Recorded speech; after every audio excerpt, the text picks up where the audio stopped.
Көктемнің жанға жылу берген жайма жуақ күндерінің бірінде мен дүниеге келіппін. Әкем анам екеумізді ауруханадан шығарып келе жатқанда күн өз нұрын барша әлемге молынан шашып тұрған екен. Анамның айтуынша солай күн артынан күн өтіп, мен 3 жасқа толғанда анам дүниеге тағы бір қыз әкелді. Әкемнің қуанышында шек жоқ. Осы қыздарым патшаның 10 ұлына татитын ақылды әрі сұлу қыздар болып өседі. Қараңдар да тұрыңдар деп айтады екен. Сөйтіп біз бой жеттік. Мен 16-да, ал сіңілім 13-те. Ата-анамыздың сүйікті балалары болып өсіп жаттық. Асып-тасып жатқан бай болмасақ та, не ішем, не кием деген сөз болмады. Анам да, әкем де екі жақтап біздің бар қажеттілігімізді әперуге тырысты. Әкем автобус жүргізушісі, ал анам сол мекемеде есепші еді. Домбыра, би, шахмат үйірмесіне де қатысатынбыз. Сонымен қатар қосымша тереңдетіп оқытатын курстарға да жаздырып қойған еді бізді. Ай сайын жаңа киім-кешек, ұялы телефон ауыстыратынбыз. Сондағы әке-шешемізге қалай рахмет айтады деп ойлайсыздар? Жиналмаған үй, әр жерде, тіпті ата-анамыздың керуетіне дейін тамақтың қалдықтары, қабықтары шашылып жататын. Ыдыс аяқ жуылмай, кешке анам жұмыстан келгенше тұратын, мелдіреп. Әкем ұрсатын, бізді салақ болып өсіп келе жатыр деп. Онда да анам байғұс бізді қорғап шыр-пыры шығатын. Кейде екеуінің біз үшін қатты жанжалдасып жатқанын естейтінбіз. Әкем бізге ренжіп, талай рет үйден кетіп қалып жүрді. Бірақ одан түзелетін біз болмадық. Бақытты отбасының шаңырағын шайқалтып жүргенімізді тіптен ескермедік. Сонымен не керек, баяғыдай уайым қайғысыз өмір сүріп жүре бердік. Әкем де анам да екі жерде жұмыс істеп жүрді. Ай сайын жаңа киімдер, ең соңғы үлгідегі аудиоплейлер, үйірмелер, қысқасы нағыз толыққанды балалар едік. Ал үйде әкем мен шешемнің біз үшін күнде жалым-жалтасып жататын және анамның дәрілерді уыстап өсіп жүргеніне де назар аудармайтынбыз. Біздің ақыры түзелмейтінімізді білді ме, анам ұрысып бастағанда әкем жайбарақат теледидар көріп жата беретін. Қыздар әлі кішкентай ғой, есейгенде бәрін өздері түсінер деп, анам бізді мына екі есерсоқ оңбағанды, яғни біздерді қорғаштап жүретін. Осылай өмір сүріп жаттық. Бір күні сіңілім екеуміз үйде отырғанда анам хабарласты.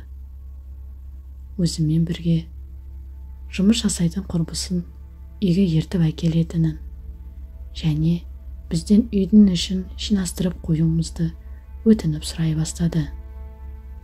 Қызым, мен кешке құрбымды ертіп әкелемін. Ал, дедім мен сағызымды шайнандап. Жаным, сен ақылым бар ғой, құлыным, үйдің ішін ретке келтіріп қойсандаршы. Сендерден басқа ештеңе сұрап жатқаным жоқ, деп анам үні өте жалынышты шықты. Жарайды, кішкентай емеспіз, деп мен тұтқаны қоя салдым. Сіңліміз екеуміз анамның көңілін қалдырмайық деп үйді жинай бастадық. Бір уақытта сүйікті сериалымыз басталып, біз тәтті тамақтарды алдымызға үйіп қойып, теледидар тамашалауға кірістік. Үй жинау, анамның өтініші, бәрі жайына қалды. Тек әлде уақыттан соң есіктің кілтпен бұрылған дауысы шығып, және анам үйге кіріп келген соң ғана есімізді жидық. Құрбысы да келіпті. Ол жан-жағына тынданған көзбен қарап босағада тұрып қалыпты. Әрине, таңданбағанда ше, ас үйде бұғып тұрған ыдыстар, әр жерде шашылып жатқан қоқыс пен тағам қалдықтары, кір киім-кешек. Анам сөмкесін тастай салып, қолы тиген жерді жинап жүр. Қыздарының сабақтарын өте жақсы оқитынын, түрі көрмелер, үйірмелер, фестивальдар мен жалғастырып қатысып, марапатталып жүргендерін, үйді қарауға вақыттары жоқ екенін айтып, бізді тағы қорғауда. Қайран анам. Ал құрбысының жақтырмаған түрінен көрініп тұрған еді. Өтірік бірдеңені сылтауратып, үйден сығылтып шығып кетті. Анам сол кезде бізге тұңғыш рет қол жұмсап дауыс көтерді. Бізді бетімізден ұрып, жұлқылап, шапалақпен тартып жіберді. Сендер үшін бәрін істеп жатырмын ғой. Енді менен не керек? Неге осындай безбүйрексіңдер? Не жетпейді сендерге? Айтыңдаршы. Ең құрмаса үйдің ішін ретке келтіріп қойсаңдар қайтер еді деп мамам қатты жылады. Біздің ата-анамыз болған соң, біздің бар жағдайымызды жасауға міндетсіңдер, дедім мен. Анам аузымнан қылыштап ұрып жіберді. Тағы да жұлқылады. Ал мен болсам безеріп, ішімнен қалай кек қайтарудың амалын ойластырып тұрдым. Әлден уақыттан үйге әкем келді. Оның бізде шатағы жоқ. Анама өзің кінәлісің деп теледидар көріп жата берді. Анам болса ыдысты да кірді де жуып, үй тазалап жүрді. Және көзінен жас парлап ағып жатқан еді. Ал біз, сіңіліміз екеуміз, мамамнан кешірімін алып, көмектесудің орнына бөлмемізге барып жатып алдық. Үйдегі у-шудан оянып кеттік. Қарасақ, үйде әкем көңілсіз бірдеңе деп күбірлеп жүр екен. Өзі қатты абыржулы. Анамды дәрігерлер алып бара жатқанын көрдік. Сөйтсек, анамның миына қан құйылған екен.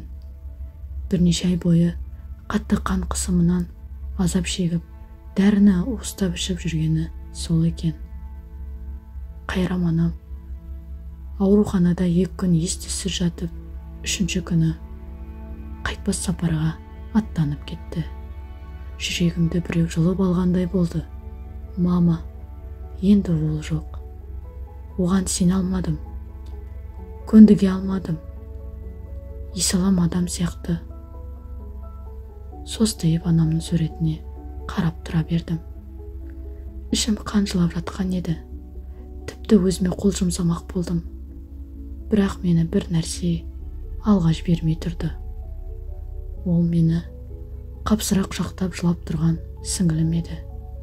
Кешірші бізді, анашым. Анам қайтқан соң, әкем үйге мүлдем келмейтін болды. Қонбайды да, тамақта ішпейді, жидесін жууға да бермейді. Сендер әлі кішкендайсыңдар ғой, дейді.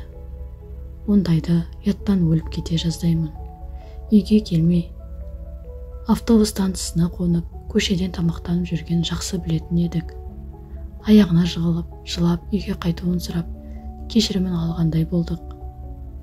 Әйткенмен, әкемнен бізге көңілі суыған еді. Бізді бауырына басып тұрып, мені алтын қазынамнан, өмірімнің мәнінен айырдыңдар, деп өксіп жылады. Қазір анам жоқ. Әкем үйге онша келмейді. Тек қажетіңе жаратындар деп ақша беріп тұрады. Сүйрелендеп өмір сүріп жатырмыз. Көңілсіз. Анамды қатты сағынамын. Онымен өткізген әрбір минутымды еске аламын. Дәл қазір анамды қайтару үшін бәрін де беруге даярмын. Бірақ әттен ештеңе орнына қайтып келмейді. Сондықтан айтарым, әрқашан аналарыңызды қадірлеңіздерші. Ата-аналарыңыз болмаса бұл өмірде бала деген ешкім емес екен. Оларды ренжіту өте оңай, ал кешірімін алып, жүрегіндегі жарасын жазу қиынның қиыны. Ата-анамыз кейде сондай дәрменсіз, қорғаушысы жоқ жас нәресте сияқты көрініп кетеді. өтінемін, оларды ренжітпеңіздерші.